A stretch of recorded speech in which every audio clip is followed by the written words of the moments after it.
Welcome to Hidden Ways to Reimagine Family Relationships and to this special edition on Same Page, Different Books.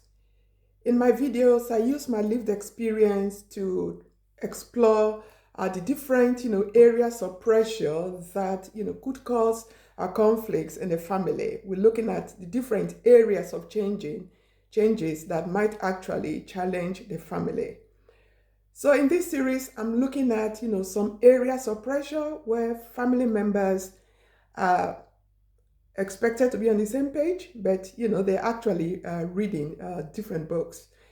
In previous videos, I've looked at communication, I've looked at barriers to communications, and in the very last video, I've looked at parenting or parenting styles.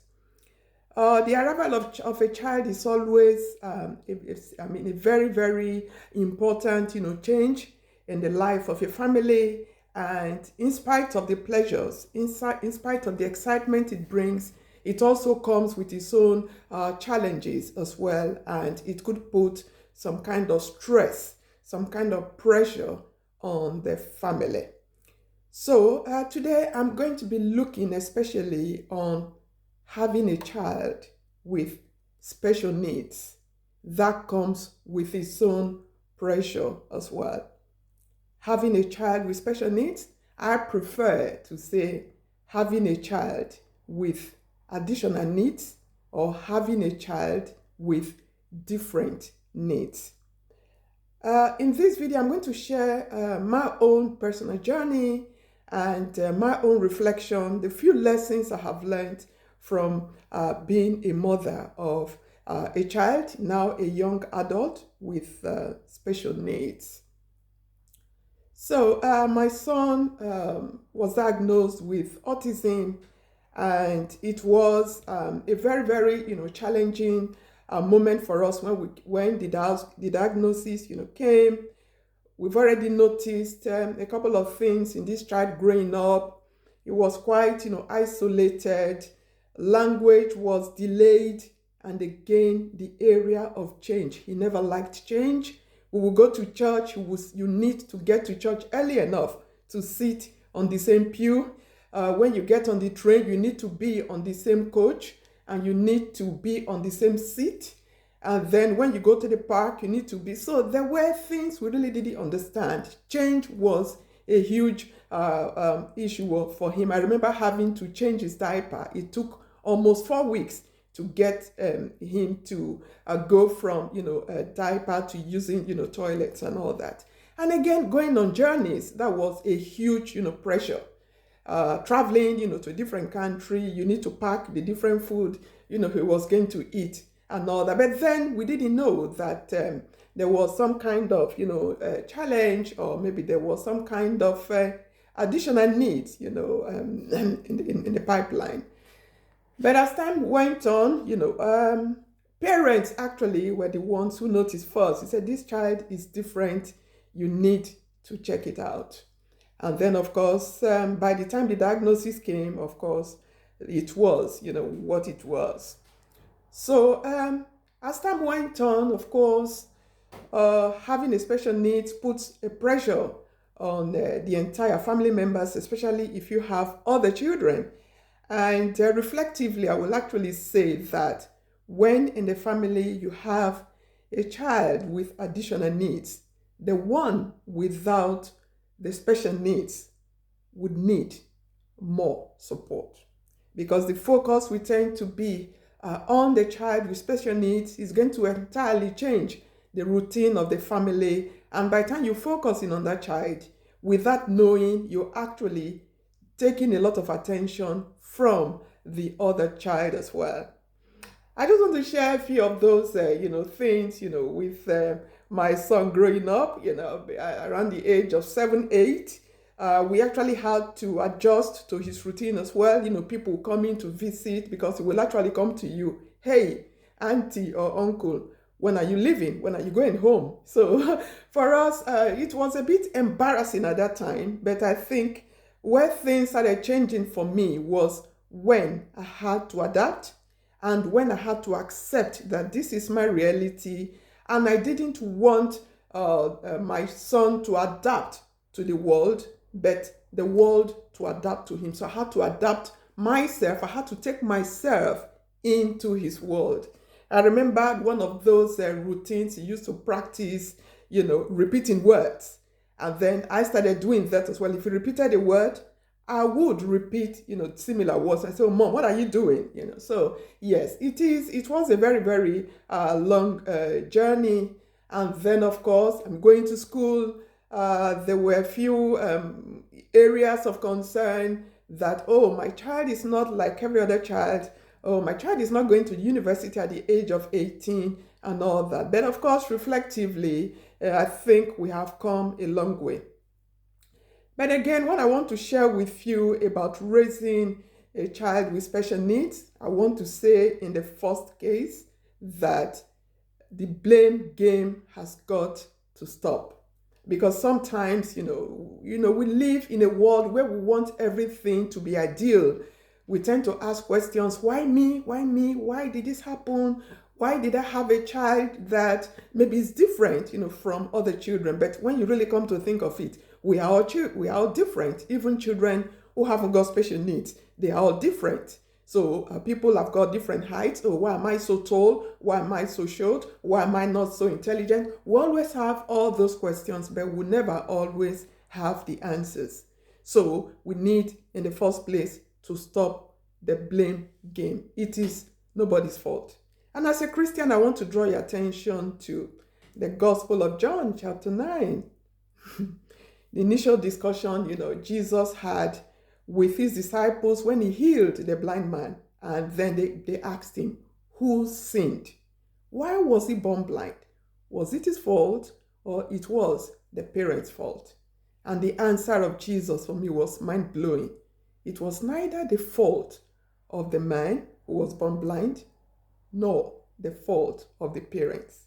But he was born blind so that the works of God might be displayed in him. For me, this was a game changer. My son was born this way so that the works of God might be displayed in him. And ladies and gentlemen, it's been an awesome journey. As soon as I accepted, yes, it's nobody's fault. This is reality. This might not be the ideal situation I wanted, but this is my reality and I just need to accept it. Let me begin to see the works of God being displayed in him. And I've got loads to share with you on how the works of God are being displayed in my son. So the first thing is that you need to accept the reality, embrace it. Once you embrace it, it is totally a different experience. Sometimes we do have these moments of pressure because we're always thinking, what if, what if, what if? But no, this is what it is. So let's not begin to think of, oh, what my child ought to be. This is what my child is. This is the reality of my child, and I need to accept reality as it is. So I think it's really very important for us to embrace our own reality. This is my world. This is my reality. And as soon as we're able to go through that process of asking questions to accepting the reality, it actually helps. This is my reality. I need to crack on. So the next thing I want to share with you is not to put a label or a category on your child. My son, for example, was diagnosed with autism, but that doesn't make him autistic. I see him as a child born, made in the image and likeness of God. That is what my faith tells me. So if he has autism, that doesn't mean he is. I need you parents to be able to identify the difference between what you have and what you are. So autism does not define him. Autism defines his condition. Maybe he's not able to do certain things. So yes, and I think that has helped me a lot as well. Not seeing him as autistic. I just saw him as a child made, created in the image and likeness of God. And to tell you the truth, I was always very, very scared about the moment my son was going to ask me, Mom, what is autism? And of course, it did come. So treat my son like every other child, never spoke to him like I would speak to the other child. I have not, putting, that tag on him and all that. So I think that really helped me. And at the age of 25, I remember that, very, very well. My son did ask me, Mom, what is autism? Of course, I prepared all the possible answers, but when that particular moment came, I just, I couldn't answer that question. So like I said, it's been a long journey, and embracing my reality has helped me a lot. And I tell you, I am a very privileged mother, to have a child, with additional needs, because the essential messages of life are the lessons I have learned from being the mother of a child with special needs. It does give me a different perspective in life. For example, the resistance to change. And I think it's a challenge for everyone. If you look at, what, psychologists, we see as stress, it's always that resistance, to change, the inability to adapt. So I did learn a lot of lessons. And I say most of those vital lessons I have learned from life, I have learned from being the mother of a child with additional needs. And one of those lessons is not taking anything for granted. Not taking anything for granted. And life that has to be taken one step at a time, one day at a time. That actually helped me a lot. And as far as I'm concerned, I think there are so many other success stories I am going to share. And before I do that, I just want also to share that sometimes the limitations is from the parents. We are the ones who put the limitations on our children. I remember my son going on the school trip for the first time. I think I actually went to the school to cry. But, my son, went to the trip. He enjoyed himself because I gave him some kind of target, something to look forward to. And, it was a challenge that he actually took on board, and he really came out in flying colors, but I just couldn't cope. So what I want to share with you is that sometimes we are the parents with special needs. It's not the children who have special needs. We are the parents. So we should also be able to manage our expectations and not put these limitations or these categories on our children. We just need to accept the reality, embrace it for what it is, take life one step at a time, and then, of course, see the glory of God manifested in your child as got, special needs. So I just want to encourage you, with these videos, not to blame anyone, not to blame yourself, not to blame your child, and again, see life as it unfolds. Just, in summary, my son, yes, is going to be 30 next year. And yes, I have identity. I am Ken's mom. And I really consider it a privilege to be his mom. And of course, yes, there are some kind of limitations, but you just live life one step at a time. And there are some few things I've learned from him. For example, resilience. I never knew he could be this resilient. For example, one of the last jobs he did, I think there were some kind of issues with health and safety. He has breached, health and safety regulations without knowing.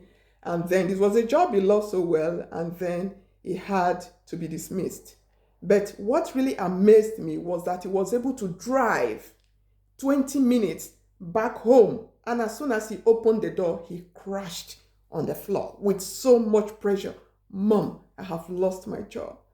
And I was like, ooh, it didn't happen in a place of work. And he has, just with that pressure, he's driven home, and that for me was a huge, eye opener. And he's not afraid to try anything. He's just not afraid.